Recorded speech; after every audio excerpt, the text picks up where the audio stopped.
ঐক্য সেটি আমাদেরকে নিশ্চিত করেছে।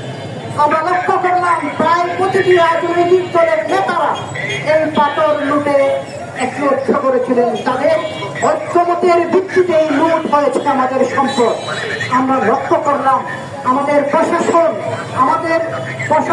পুলিশ, আইন শৃঙ্খলা রক্ষাকারী বাহিনী সবাই এই লুটের অংশ। একজন বিভাগীয় কমিশনারের এই বক্তব্য হতে পারে, যেটা আপনারা গণমাধ্যমে দেখেছেন। এই হচ্ছে আমাদের অবস্থা।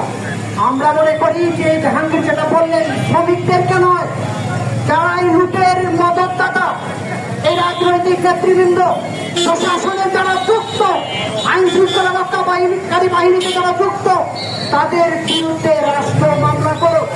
তাহলে বলবো আপনারা সাহসের মতো কাজ দেখিয়েছেন। আমাদের পরিবেশ উপদেষ্টা, আমাদের সিলেটের লোক, উনি বরং পরিবেশ উপদেষ্টা হওয়ার আগে সারা দেশে বিদেশে ওনার মানুষ সম্মান ছিল।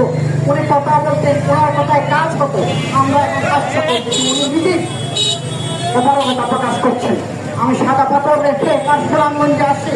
আপনারা টাঙ্গার হাওয়া বলেছেন, আমাদের সুনামগঞ্জে যে পাথর নেই, বালু নেই, এই সুনামগঞ্জের পাথর বালুও লুট হয়েছে। এখানেও একটা রাজনৈতিক ঐক্য রয়েছে। রাজপথে এরা একজন আরেকজনকে গণপ্রতিনিধি গালি দেয়, কিন্তু চুরি যখন করে, লুট যখন করে, এই রাজনৈতিক নেতৃবৃন্দের মধ্যে একটা ঐক্য রয়েছে, সেটা আমরা প্রকাশ করতে পারি। আমাদের তো বাজার লুট হয় নাই, আমাদের জাদুকাটায় লুট হয় নাই, আমাদের অন্যান্য জায়গায় লুট হয় নাই, আমাদের টাঙ্গুয়ার হাওড়ে লুট হচ্ছে না, সবই হচ্ছে প্রশাসনের সাথে যুক্ত, পুলিশের সাথে যুক্ত। এটা প্রমাণিত হয়েছে অতীতে। আমরা বেশি কিছু বলি না, আমরা গণমাধ্যম করি। আমরা লক্ষ্য করি, এক সময় আমরা বলতাম জনগণ আমাদের ভরসা, জনগণ আমাদের পাশে আছে, কিন্তু এই জায়গাটায় আমরা হতাশ হয়েছি কিছু দিন। কারণ নানাভাবে গণমাধ্যম কর্মীরা হামলা, নির্যাতন, হত্যার শিকার হচ্ছেন। তবে হ্যাঁ, আমরা এগুলোকে মাথা নোয়াবো না কখনো। সাদা পাথরে আমাদের গণমাধ্যম কর্মীদের কারণে আজকে এই পরিস্থিতি সারা বিশ্ব, সারা দেশ জানছে, বিষয়টি আলোচনা এসছে।